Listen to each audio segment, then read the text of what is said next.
Halo Sobat Alternativa, balik lagi di video kali ini kita akan bahas terkait dengan tanda pisah. Nah teman-teman, tanda pisah itu masih jarang diterapkan dalam praktik berbahasa sehari-hari. Yang lebih mengherankan lagi, bahwa pada umumnya orang itu tidak tahu bahwa ada tanda pisah dalam kaidah ejaan bahasa Indonesia. Nah sebenarnya tanda pisah itu seperti apa? Tanda pisah itu ditulis lebih panjang teman-teman dibandingkan tanda hubung. Kalau kemarin kita ngebahas terkait dengan tanda hubung, nah sekarang kita ngebahas terkait dengan tanda pisah yang dia itu ditulis lebih panjang ya teman-teman dibandingkan dengan tanda hubung. Oke, kita akan membahas terkait dengan penggunaan tanda pisah. Di aturan yang pertama, tanda pisah itu dapat digunakan untuk mengapit keterangan atau penjelasan yang bukan bagian utama kalimat. Misalnya apa di sini? Kemerdekaan bangsa itu saya yakin akan tercapai diperjuangkan oleh bangsa itu sendiri. Nah, kata saya yakin akan tercapai itu yang diapit dengan tanda pisah itu adalah bentuk kalimat yang bukan merupakan kalimat utamanya. Ya, jadi dia hanya penambahan saja dari penulisnya, sekedar penambahan saja tetapi tidak menunjukkan bahwasannya dia adalah salah satu atau bagian dari utama kalimatnya.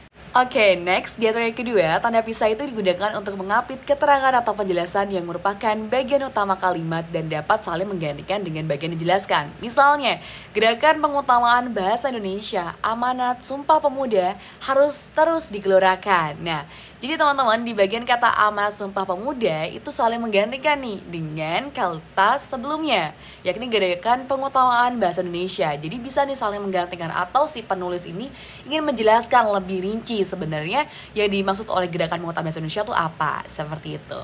Oke, kita lanjut ke aturan yang ketiga. Tanda pisah digunakan di antara dua bilangan, tanggal, hari, bulan, atau tahun juga, atau tempat yang berarti sampai dengan atau sampai ke. Nah, di aturan ini teman-teman, ini yang paling sangat sering kita temuin. Nah, misalnya di sini tahun 2023 sampai dengan 2024, ini tanggal ya teman-teman ya, 10 sampai 12 Maret 2023. Nah, di sini semuanya menyatakan sampai dengan atau sampai ke. Seperti contohnya Solo sampai ke Yogyakarta, Selasa sampai dengan Sabtu. Oke, karena tadi udah belajar terkait dengan penggunaan tanda pisah, mari kita lanjut ke latihan soal. Nah, sebelumnya teman-teman bisa di-pause terlebih dahulu videonya lalu difikirkan mana opsi yang paling benar. Oke, kalau udah, mari kita coba bahas. Manakah kalimat yang menggunakan kaidah yang benar atau sesuai EYD? Di opsi A, acara tersebut dimulai dari tanggal 2 sampai dengan 8 Januari 2023 di Universitas Diponegoro.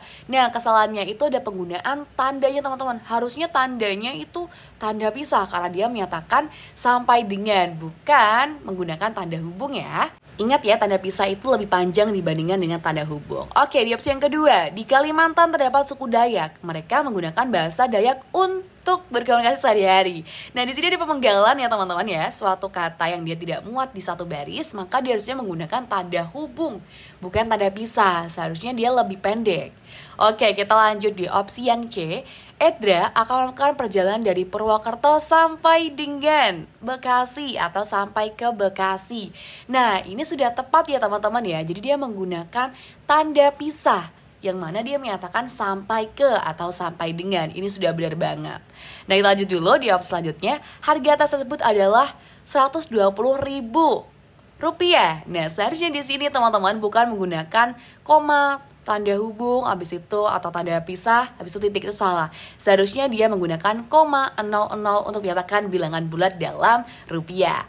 Yang E, kemasan tersebut sudah digunakan sejak 1900-an. Nah, di sini teman-teman penggunaannya juga bukan penggunaan tanda pisah ya. Seharusnya menggunakan tanda hubung karena di sini dia menyatakan suatu angka yang dia itu disandingkan dengan huruf, yang mana ketika disandingkan atau diserangkaikan dia harus menggunakan tanda hubung.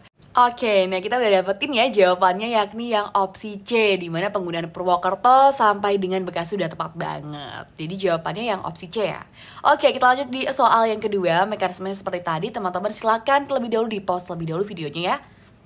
Oke, kalau sudah mari kita bahas. Penggunaan tanda baca yang sesuai ejaan bahasa Indonesia adalah, kita lihat di opsi yang A, setelah menempuh pendidikan S1. Nah, di sini ada bentuk kesalahan juga nih. S1 sama tadi ya di opsi E, seharusnya dia menggunakan tanda hubung yang lebih pendek dibandingkan dengan tanda pisah karena dia menyatakan huruf dengan angka. Yang B, Konferensi Asia Afrika, dan ini juga salah ya. Asia Afrika itu udah bentuk satu kesatuan yang seharusnya ditulis menggunakan tanda hubung, bukan menggunakan tanda pisah. Opsi C, berdasarkan rencana pengelolaan mineral dan batu bara nasional tahun 2022 sampai dengan 2027. Di sini seharusnya menggunakan tanda pisah, teman-teman, bukan menggunakan tanda hubung ya. Seharusnya lebih panjang lagi nih tandanya. Ini salah banget ya, seharusnya menggunakan tanda pisah. Nah, kita lihat ya, di sini ada juga di kata ke-1. Ini juga sudah tepat karena dia menggunakan tanda hubung. Nah, kita lihat di opsi D, anak-anak. Nah, ini ada kata ulang. Ketika kata ulang, teman-teman, dia itu seharusnya dirangkaikan dengan tanda hubung, bukan tanda pisah ya. Seharusnya lebih pendek lagi. Dan di opsi E, perkuliahan dimulai hari Senin sampai dengan Kamis atau sampai ke hari Kamis nih. Ini udah tepat banget, teman-teman. Dia menyatakan sampai dengan, seharusnya menggunakan tanda pisah. Dan ini sudah sesuai dengan yang ada di opsi. Nah, jadi kita temu nih, opsi yang benar ada opsi E. Oke, segitu video kali ini. See you next video.